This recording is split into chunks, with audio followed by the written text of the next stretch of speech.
So I finally got an Apple Pencil after years of using knockoff pens from Amazon. I was very excited to finally be using the official one from Apple, but putting the two side by side made me wonder, is the Apple Pencil really worth the premium over those no-names?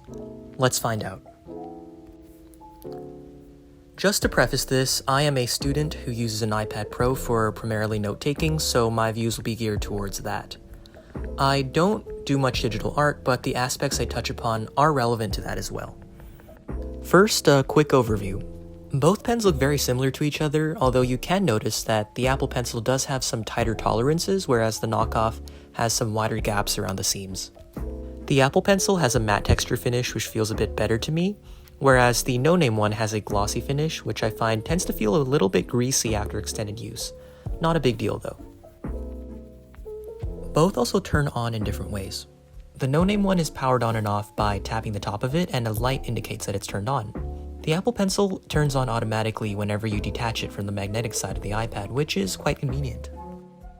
Next, let's move on to charging, where both pens start to differ even more. The no-name pencil charges through a USB-C port on the side. The pen is magnetic and will clip onto the iPad, but it won't charge that way. Interestingly, you can use the pen while it's plugged in, but it does look a little bit ridiculous. The Apple Pencil charges wirelessly by snapping onto the side of the iPad. Being an Apple product, it's really well integrated into the system. It has a handy charging indicator popping up on the screen to let you know how charged it is. Overall, much prefer the Apple Pencil solution here. It's much more convenient. The nibs of the pens are also a little bit different. Both have removable plastic nibs, and the Apple Pencil has the thread on the inside of the nib, whereas the no-name one has it on the outside. Now, this normally wouldn't be worth mentioning, but I thought it should be because I've had a previous no-name pen before this one, which still works, except the nib no longer threads onto it anymore, making it useless for writing.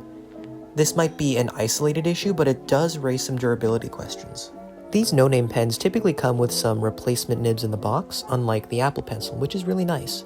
But in my experience, they wear out a little bit fast. See, this one has a crack and a hole in it. The Apple Pencil hasn't had these issues for me just yet. Now here's a writing comparison between the two. First up is the Apple Pencil.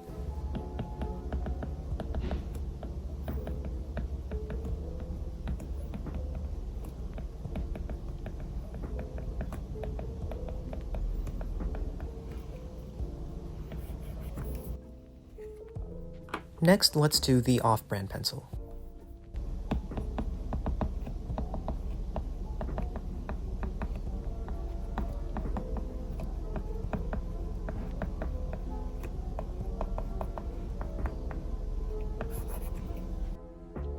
Between the two, I really can't tell much difference when writing. Both feel really natural and smooth with zero latency and excellent palm rejection. Both pens also support tilt sensitivity, which is more useful for digital art, but it's still a really nice inclusion. One thing the no-name pen doesn't have is pressure sensitivity. No matter the pressure you place on the pen, the line it makes is always the same width, making it look a little less natural.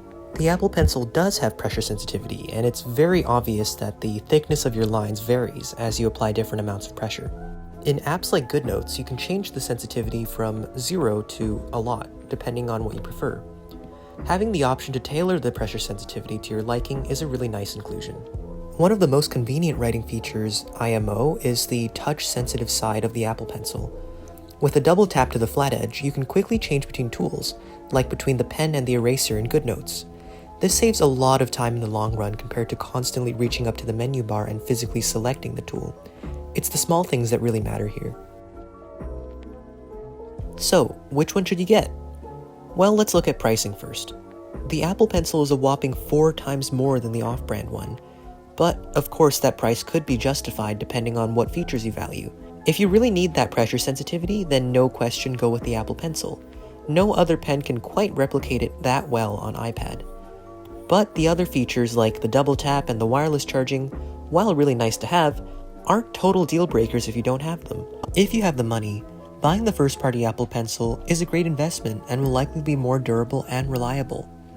But if you are a student on the cheap, the many options of off-brand pens on Amazon are a very enticing deal and will be more than enough for basic note-taking needs.